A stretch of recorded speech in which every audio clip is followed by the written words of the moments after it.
Hello, my name is Steve Fraser. I'm the Chief of Police for the Prior Lake Police Department. I want to thank you for tuning in to this community notification and education meeting. The Prior Lake Police Department provides services for the city of Prior Lake and a large portion of the Shakopee, Mdewakanton, and Sioux community.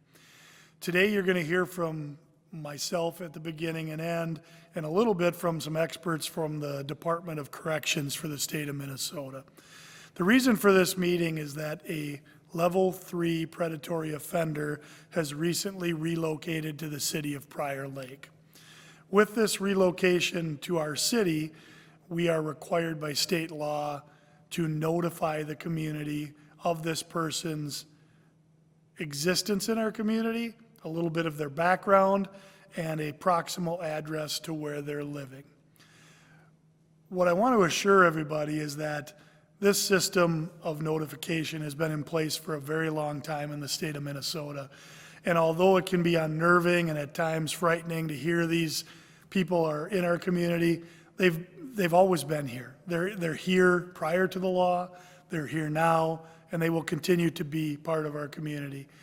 We want to follow the law and make sure that everyone has awareness and education on the person in the community to hopefully ease anxiety and ease fear. With that, I'm going to turn over the bulk of the presentation to our representative from the Department of Corrections.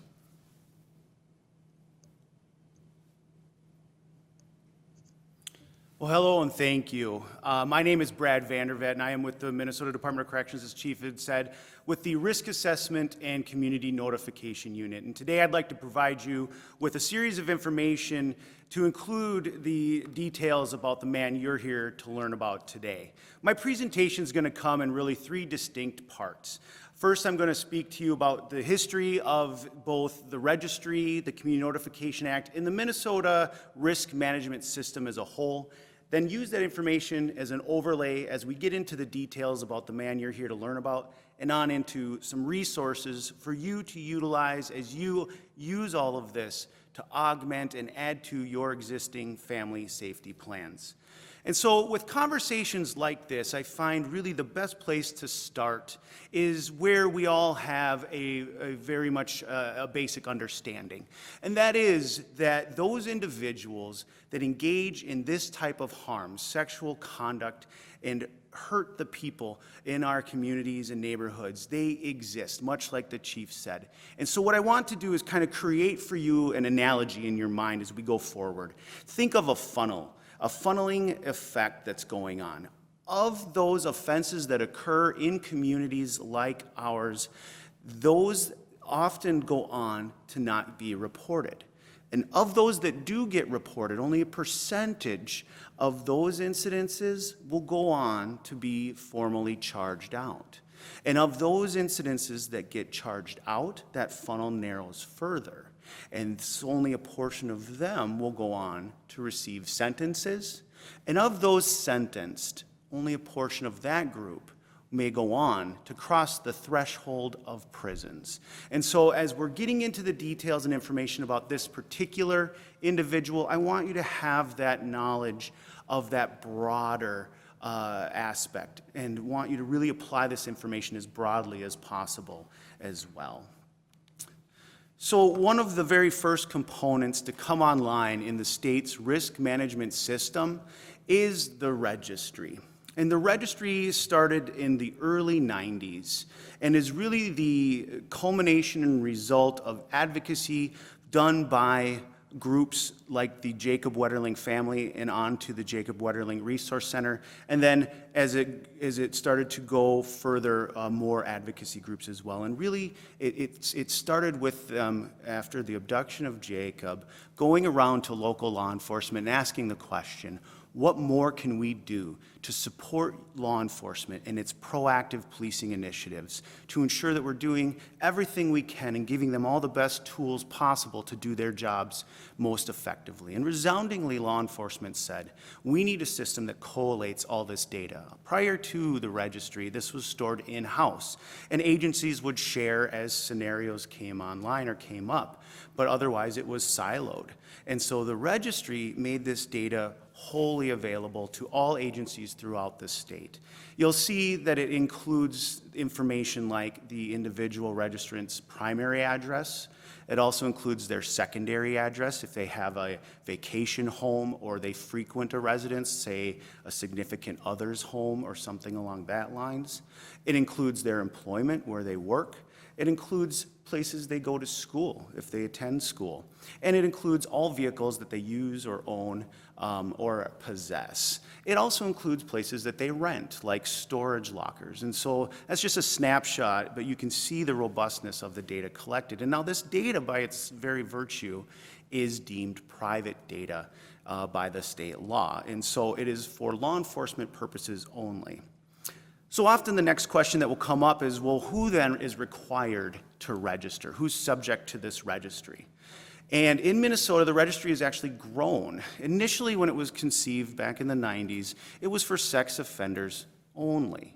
And in Minnesota, we saw the value of the registry, and we broadened it to include other offenses such as kidnapping and false imprisonment. And this is where you see the name change come online. We now call it the Predatory Offender Registry because of the addition of these other incidences. So anybody convicted of or charged with criminal sexual conduct, offenses involving minors or children of sexual nature, and then on to kidnapping and false imprisonment. So a way to think of it is this: all sex offenders are predatory offenders, while not all predatory offenders are sex offenders. So, as I'd mentioned, the BCA, or the Bureau of Criminal Apprehension, collects and retains all of the information about those subject to the registry in our state. And as of the first of the year, there were 18,798 registered individuals in our state, approximately. Now, I can take a snapshot for meetings and purposes like this just to help you kind of really see that funneling effect I'd mentioned earlier. And you can see as we look from just a week ago, in Scott County, there were 183 registered individuals. That would be no risk levels assigned, risk levels 1 or 2 or 3. You'll see the smaller number to the right, 6. Those are those individuals subject to broad public notification, so risk level 3 individuals.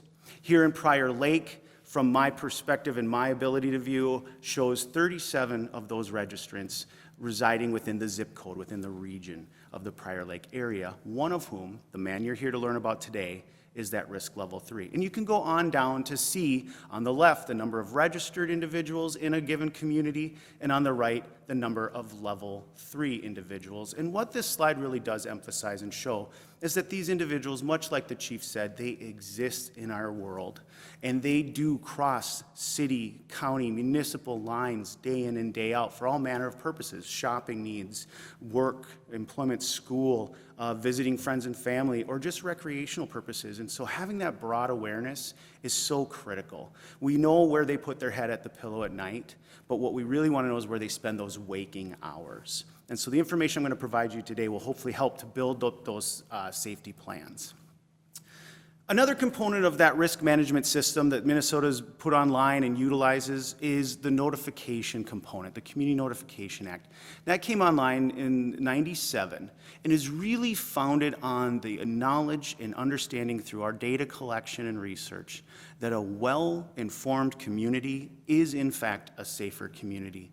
And we at the Department of Corrections thank agencies like Prior Lake Police Department for all of their efforts in ensuring that this important information is distributed out as broadly as possible so that we are reaching as many people to get that good information out there for you to utilize in your planning efforts. So because the Community Notification Act is the reason we're here today, it's worth really getting into more detail on what that's all about. So you saw from my earlier numbers, it does not apply to everybody. So who does it apply to?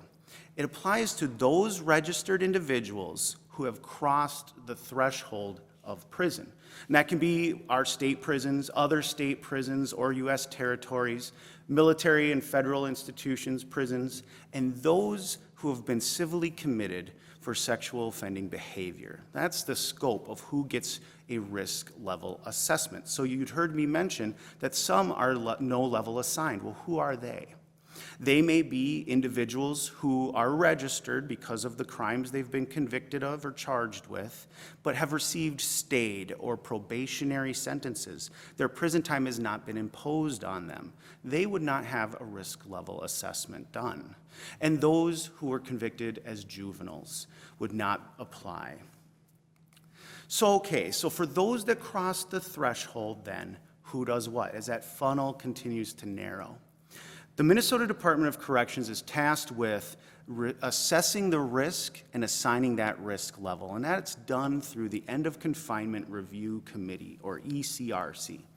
And so 90 days prior to the individual registrant's release from the institution, they will have begun or been well into a review process where they've collated all existing documents and data available on the individual they're looking at.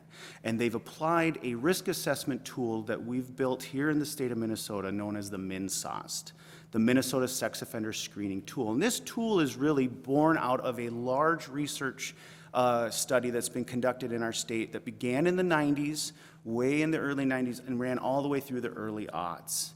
And it followed over 3,166 known sex offenders into the community at their release, and it marked their successes and their failures, and it started to create these known predictive risk factors. For those that failed, the researchers were able to go in and get more detail on how did they fail, what went wrong, what can we do to measure and assess this risk. And so when I talk today about risk levels 1, 2, and 3, know that I'm speaking very much to that research group. So amongst their peers, they score a lower, a moderate, or a higher risk level. The biggest thing to say about risk level assessments and assignments is this, that no assessment is able to predict the future. What it's done and why it's useful is for law enforcement agencies and correctional agencies to apply resources most effectively and appropriately to ensure that we're mitigating those risk factors, to use those positive, supportive institutions and structures to ensure that those triggers, those risk factors are mitigated and managed. So once all of this is done and a risk level's been assessed and assigned, the handoff goes to law enforcement. And law enforcement will provide notification within the scope of the risk level assigned. So for risk level 1 individuals, law enforcement will notify other law enforcement agencies. They shall notify victims of or witnesses to the offense if they request that enhanced level of notification. And they will notify immediate adult household members who reside with the registrant. And that is the scope of a level 1. Level 2 builds upon those notification entity or individuals and adds to them. Law enforcement may notify those individuals or entities that they determine to be at specific risk based on the registrant's known pattern of criminal conduct. And it's often believed with a level 2 that this means law enforcement will notify schools and daycares. And while that may very well be true, it is not always the case. In a scenario where you have a level 2 registrant coming into a community who's focused their conduct and behavior on adult females at social gatherings like bars or concert venues, law enforcement may determine that in that scenario it doesn't provide an additional benefit to provide notification to agencies like daycare providers that serve children from birth to school age. It may only serve to cause more fear and confusion. On the other side, law enforcement may get a level 2 individual in their community whose known pattern of conduct is focused on unaccompanied minors or teens who after school go between home and whatever activities they've got going on and they congregate. Law enforcement knows that these teens congregate at a local area hangout spot. And so law enforcement with that would go to, say, the proprietor of that hangout spot and say, this level 2 is in our community. If you become aware of them hanging out or frequenting the area, give us a call. Let us know that they're here so that we can come out and talk with them and find out what's going on. So that's the nuance of a level 2 notification. And with level 3 notification, that is our higher risk individuals who go on to broad public notification. And that can come in many shapes and forms. Ultimately, at the very lowest level of broad public notification, they will be put onto the Department of Corrections public registrant search website, where you will see all the information I'm going to share with you today. And law enforcement will then ultimately go on to whatever other means of communicating with their community that they have. And again, we really want to recognize Prior Lake's tremendous efforts in making sure that this information is distributed as broadly as it possibly can be. So the Department of Corrections, having collected and retains a lot of this data that we use to assess and assign these risk levels, I want to go into a little bit of that so that you can apply it into your family safety plans. And so the first thing to really point out, I talked about how only those coming into prison even get looked at for risk level assignment. So what's the breakdown there? Well, year after year, the number of individuals crossing the threshold of prison does fluctuate and change. But what remains very static is the risk levels that are being assessed and assigned out. And you'll see here from my slide, the majority of levels assigned are that of level 1 and level 2. Only 15% year after year on average will receive the risk level designation of 3. And so you see that funnel narrowing even further of the group of individuals we get to share all their information with you about. So that broad awareness is key. As of last week, you can see in Minnesota communities, there were 422 level 3 registrants or registrants subject to broad notification in Minnesota communities. And as you think about that against that 18,700 individuals that are on the registry today, it gives you that perspective of where to best focus our energy and attention. And you can learn about all these particular individuals on the Department of Corrections website, and I'll show you where to go for that here coming up. Another piece of information I think is really valuable as you're building your family safety plans or augmenting them is the relationships between those who commit this kind of harm and those they hurt.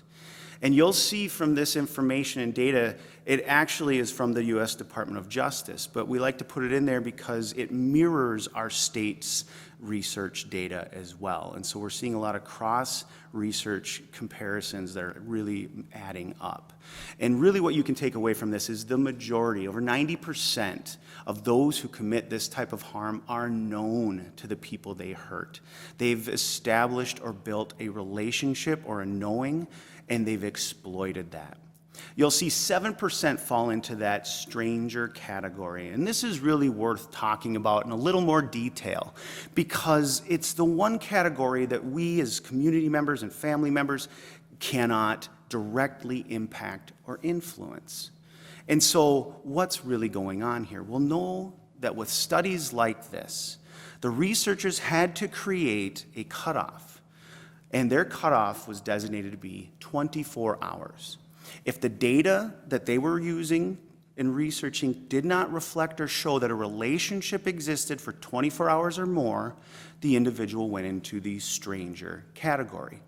So inevitably, this left those incidences where, say, a offender and a victim met up at a house party and the night was going the way it was going and of their own accord left together, but over the course of the evening, things took an awful turn.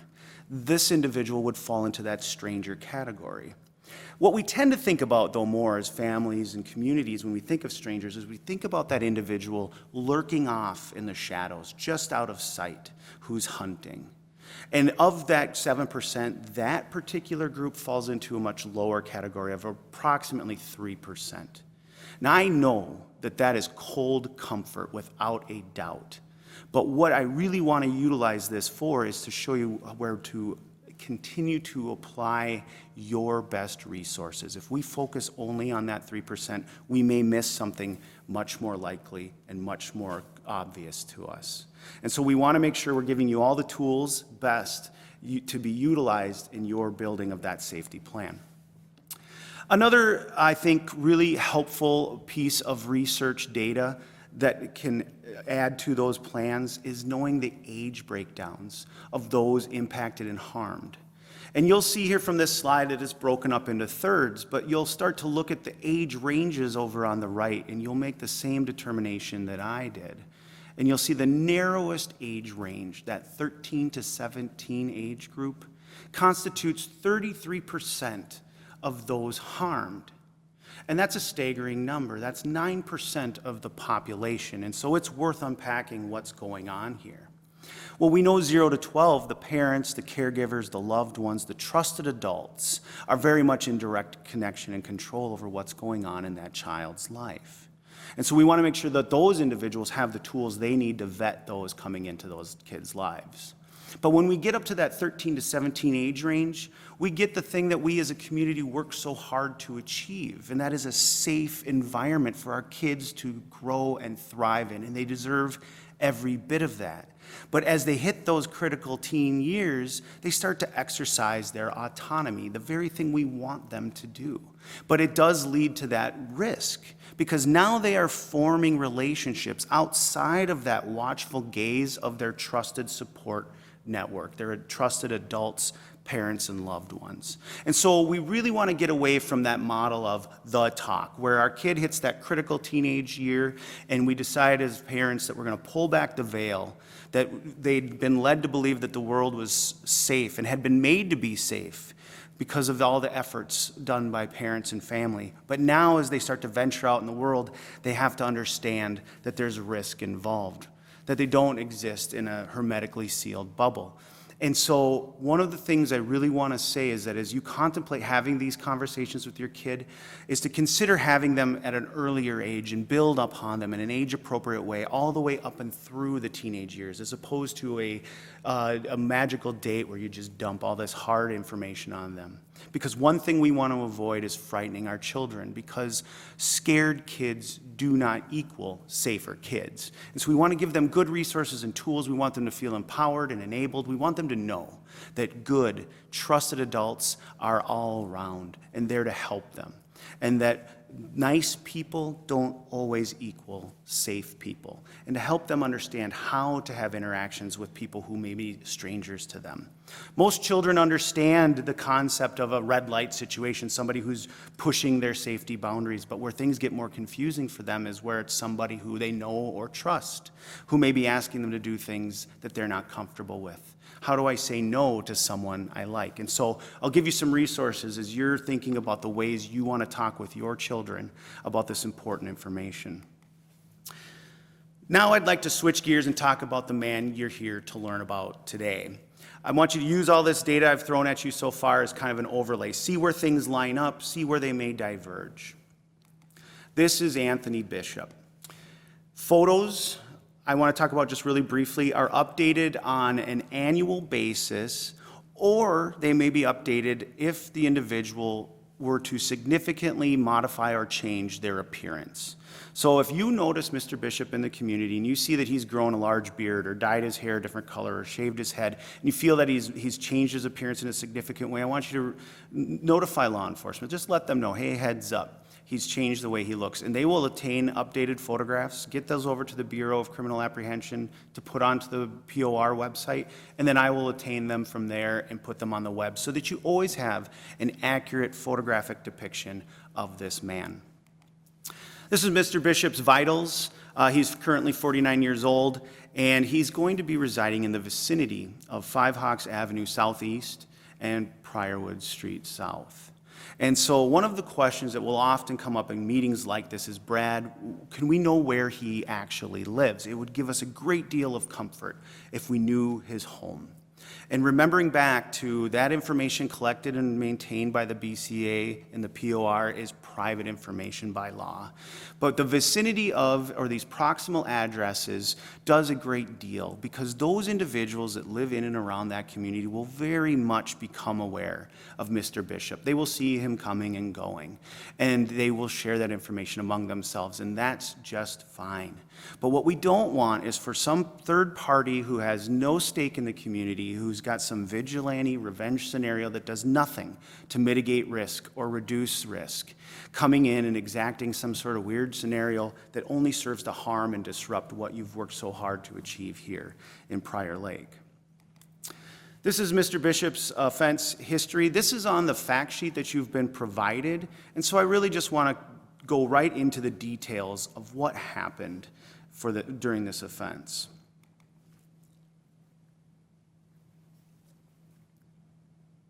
In 1991, Mr. Bishop was convicted of criminal sexual conduct in the first degree in Hennepin County. His crime was against an adult female victim. Well, he was 20 years old at the time of the offense.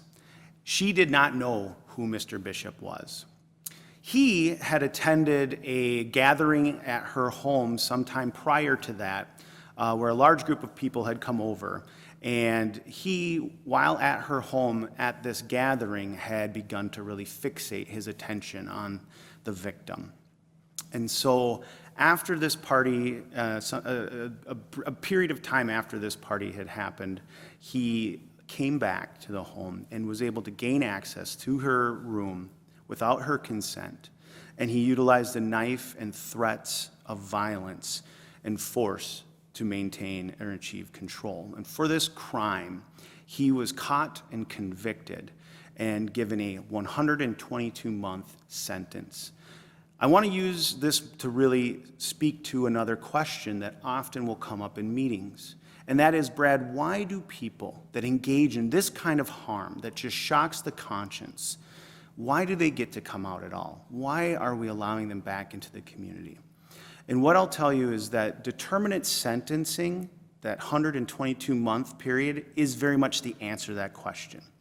Prior to determinate sentencing coming online in the late 80s into the 90s, we had had a model of parole. And with individuals like Mr. Bishop that were very high-profile cases, as you might well imagine, gaining parole was very difficult to do. And so oftentimes, they would end up remaining in prison through the duration of their sentence. Now, often the sentiment when hearing that is good. They can sit for their entire sentence. But what we found from our research and data was that on that day of release, because the sentence will expire, they get walked to the gates of that prison facility and they get told, don't come back. And our data was reflecting and showing how ineffective that was on stopping future crime. Our recidivism rates reflected the ineffectiveness of that model. And so by implementing determinate sentencing, what we've done is we've created a tiered or stepped process. So in Minnesota, when you get assigned a 122-month commit to the Commissioner of Corrections, your prison sentence has been executed and imposed, and you're going into the institution, you will serve by law 2/3 of that time in prison and 1/3 in the community. The law stipulates that. Nobody's asking for these guys to come out. The expectation is that corrections and law enforcement work together, and treatment and the courts all collectively work together to implement those things that these individuals are doing in the institution, treatment and things of that nature, while out in the community under the watchful eyes of supervising agents to ensure that they're implementing it effectively so that when they do come off their sentence, when their time does expire and their rights are restored to them, they have those internal mechanisms built in to keep them safe, to continue to mitigate their risk, and so that they can go on to lead quiet lives where they are committing no further harm. And so that is the model of determinate sentencing. So let's get into his prison chronology. So he was sentenced in 1991. He crossed the threshold of prison just as the registry was coming online. So he was required to register as this new law had just been enacted. So his information is shared with all law enforcement agencies across the state and nationally. Now, his release, that 2/3 of that 122 months plus credit for my number counters, so he'll get credit for time served too, he comes up for release in 1997. Well, the Community Notification Act was in place at that point. So he was assessed and assigned a risk level of 3. And then he went through his duration of supervision on supervised release and expired. His sentence ended in 2008. Now, this is not an exhaustive criminal history of Mr. Bishop's. This is his registrable offense history. He does have some other criminal conduct incidences that I want to share with you because he's still here today and we're still talking about him today. So you can see a couple incidences, 2007 and 2008, where Mr. Bishop fell out of compliance with the Predatory Offender Registry. that is a crime in and of itself. It is a felony level offense. And so he wasn't abiding by the registry's rules or expectations. He was not providing law enforcement with up-to-date or current information as he's required to.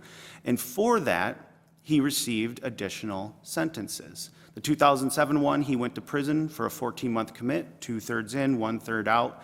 And the 2008 one, he received the 13 or year and a day. That's the lowest felony prison sentence that can be imposed. And you'll see in 2020 here, he actually has a new file that's pending for a similar conduct, failure to register, this time out of Ramsey County. He is set for sentencing on that file toward the end of this month. And so it's entirely possible that as a result of that sentence, he may see additional prison time or supervision.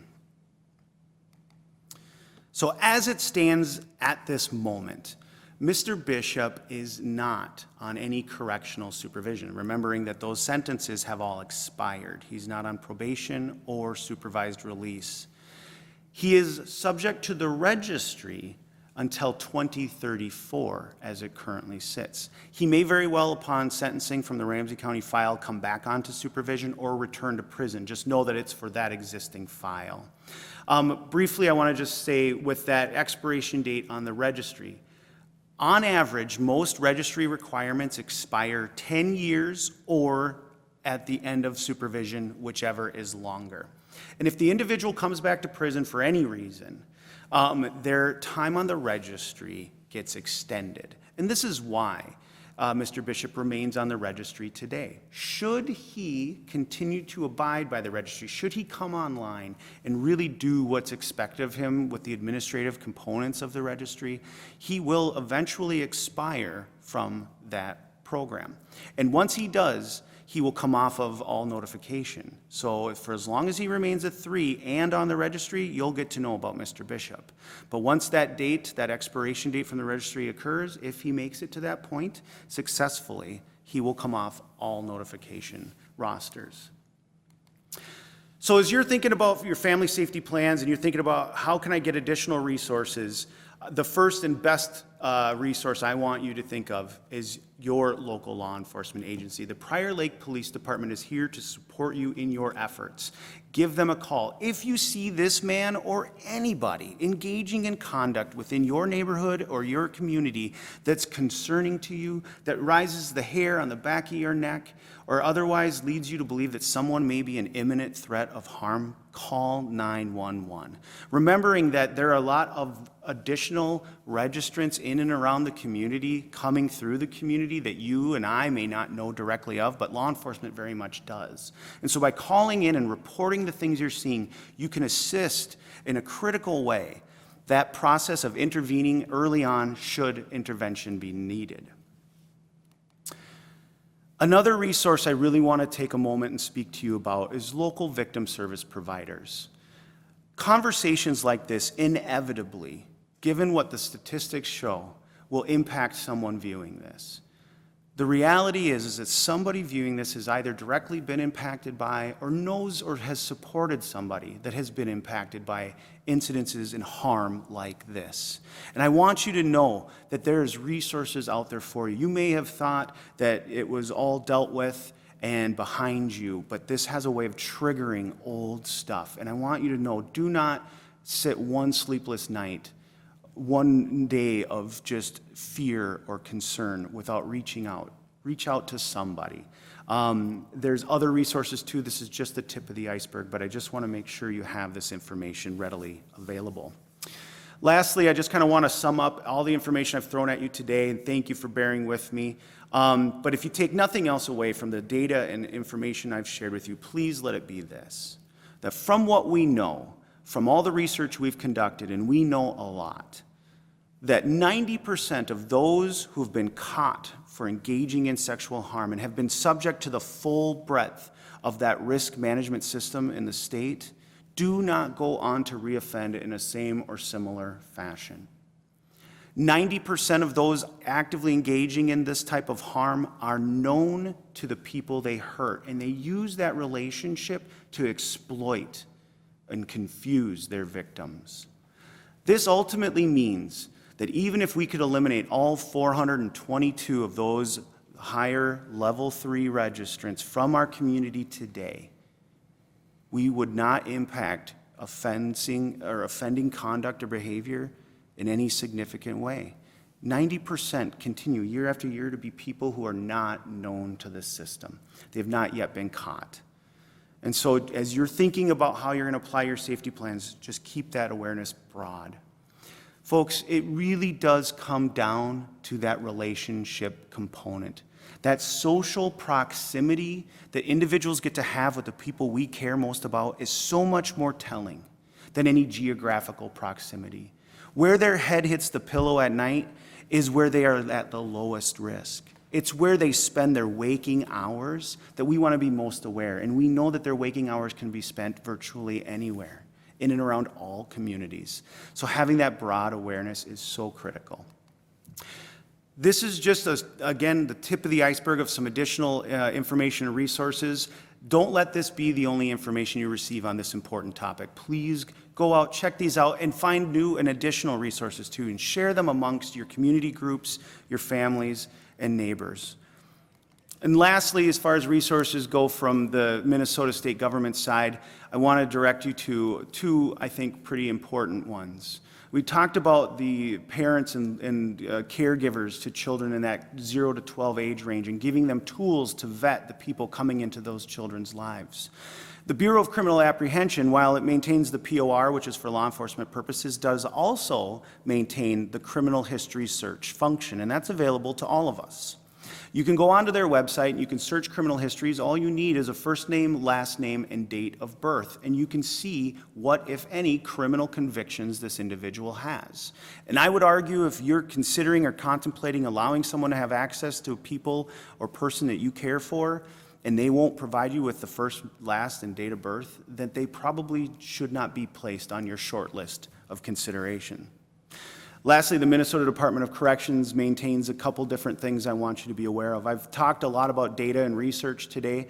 If you're like me and naturally skeptical of pie charts and graphs thrown in front of you, please go onto our website and take a look at the research yourself. All of it is there for your review and scrutiny. And if you cannot find it, call me. My number will be at the end of this presentation. Please call me. I can make sure you get to the research and documentations.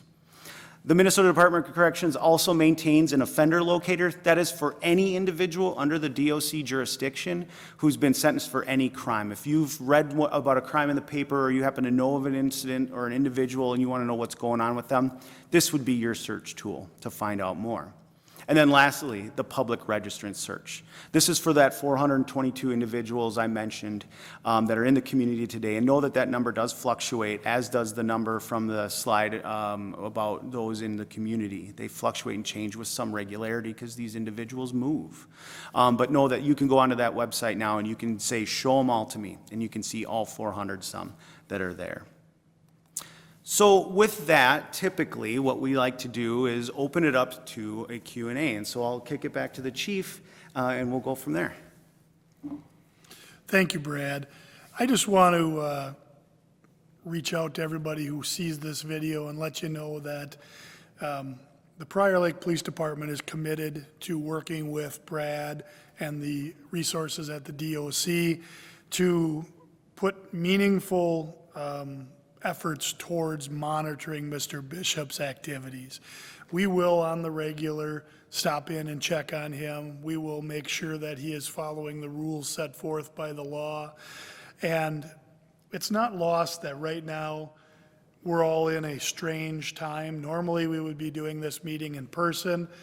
Because of the COVID-19 events, we are doing this meeting virtually. That is already a stressful time in many people's lives. Really think back to the resources Brad showed you a couple of slides ago, and if this does stir up something, if this does concern you, if you find yourself awake or anxious or thinking about what does this mean because Mr. Bishop's proximal address is near my home, I encourage you all to call myself, call the Prior Lake Police Department, call Brad, or any of the other resources here today. We are committed to keeping our community safe. we are committed to making sure that Mr. Bishop or anyone else in our city who either lives, works, or plays here does so in a respectful and law-abiding manner. With that, I just want to offer up another resource that down in Scott County is always available, and that's the Southern Valley Alliance for Battered Women.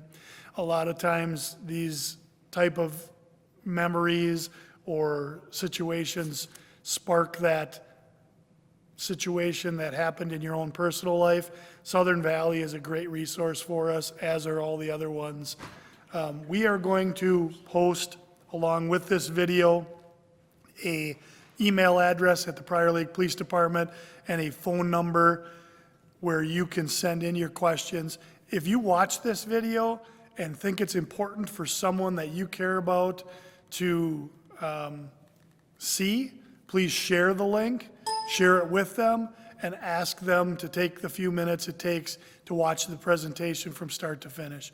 With that, I want to thank everyone within the Prior Lake community and the SMSC community. As law enforcement, we are only as strong as the community we serve. It is your eyes and ears that will help lead us to good outcomes in these situations. And again, if you are having questions, having concerns related to anything we've talked about in this video today, please call us, and we look forward to speaking with you. Thank you.